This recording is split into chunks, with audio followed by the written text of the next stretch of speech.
my students will often ask me if I'm a mindful eater. And I'm honest with them and I say, absolutely not. But I am a bodyful eater. Attending to life, to our relationships from the body, including the perspective of the embodied experience, is what the word bodyful refers to. Coined by Christine Caldwell, I'll link her book below.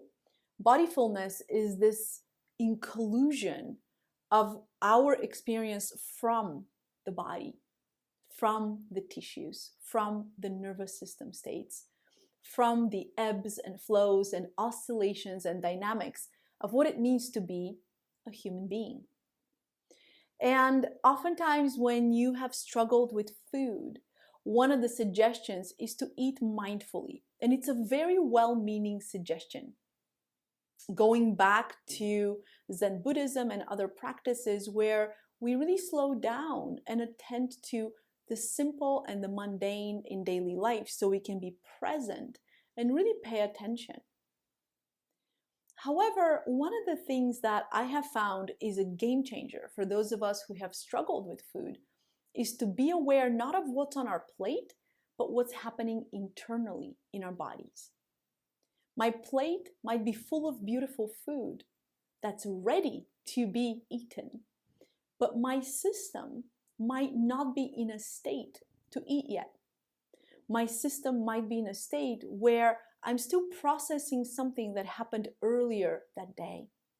I have unmetabolized nervous system states or emotions that are not allowing me to shift to the soft parasympathetic state that it takes to be nourished. Which is why Galina doesn't eat at the dinner table. I eat most of my meals sitting on the couch. And some of my meals, especially those during the day when I'm busy, standing at the kitchen counter. Now, you might have some idea about what an expert who works with disordered eating should be doing, and that's definitely not me. Why? Because I'm attuning to what my body needs. Let me tell you what the couch gives me.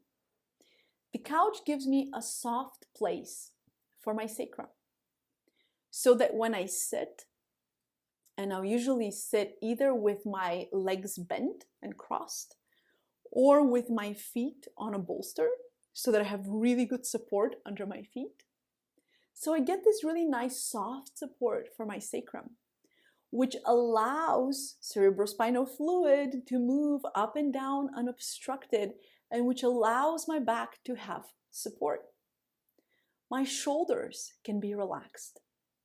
I also put my elbows on pillows so that my arms can fully rest. And I place sometimes a weighted blanket, sometimes a lap pad and a pillow on my lap. So my plate is sitting on my pillow. And I can sense some pressure from the front of my body. The front of my body, where my digestive system sits, can relax and be held. And what my body needs to shift from go, go, go, sympathetic arousal mode, in which I am most of my day, as everybody else who works, in order to shift from that go, go, go productive mode into a receptive mode in which I can get nourishment in, my body needs to be supported.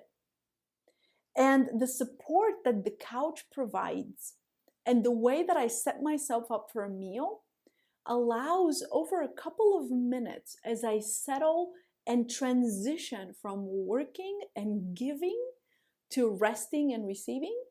What that allows my system to do is to actually be in the appropriate state that when that beautifully prepared meal comes in, that I can actually begin to digest it and also over time assimilate, metabolize, integrate those nutrients. I know what happens when I don't do that. I know how I get a stomach ache when I'm rushed, not because what I ate is in some way uncomfortable for my body, that the state in which I am doesn't support the release of hydrochloric acid, doesn't support the release of pancreatic enzymes, doesn't allow me to shift from the doing of eating to the receiving of eating, which is a physiologically very different state. It's a very different kind of electricity that's needed to be digesting your food as opposed to being active in the world. And there's a little personal piece here that the dinner table historically has not been the happiest place in my life.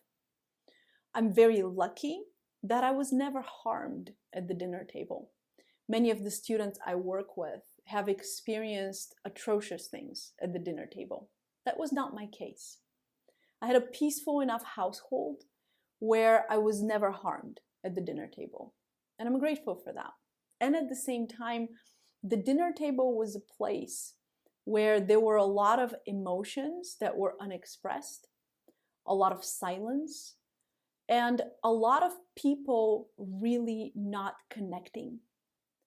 People holding back what they were feeling and not being honest with each other. As somebody who's very sensitive and porous from a very, very young age, I could feel everyone's unexpressed emotions. And it was very hard for me to feed myself. Couple that with my history of dance and what that required to feel good enough, and food allergies and other things that come with being a sensitive child. It was hard for me to be at the dinner table and be in a state in which I felt safe and at which I felt I could let down and let my guard down and nourish myself.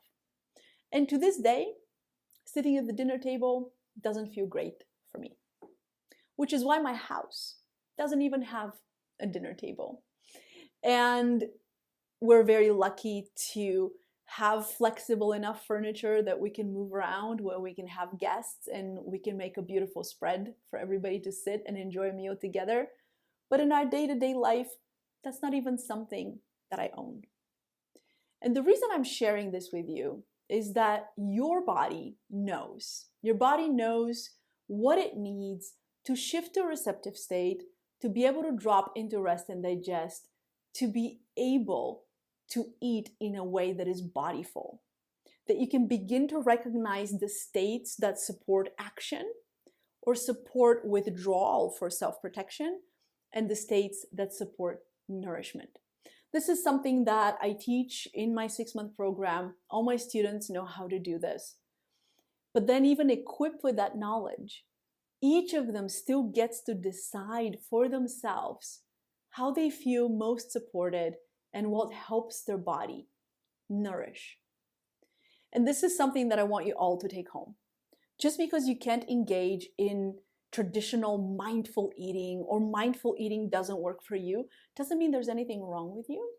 There's a whole bodyful way to attend to this question of what are the conditions to nourish myself well that you might not have even explored. So I hope this little share supports you and inspires you to notice what supports your body to shift to a rest and digest state, and how can you begin to give yourself what you need so that you can be better nourished. Thank you. Links are below. And if you feel ready to engage with my work, there's many ways to do so.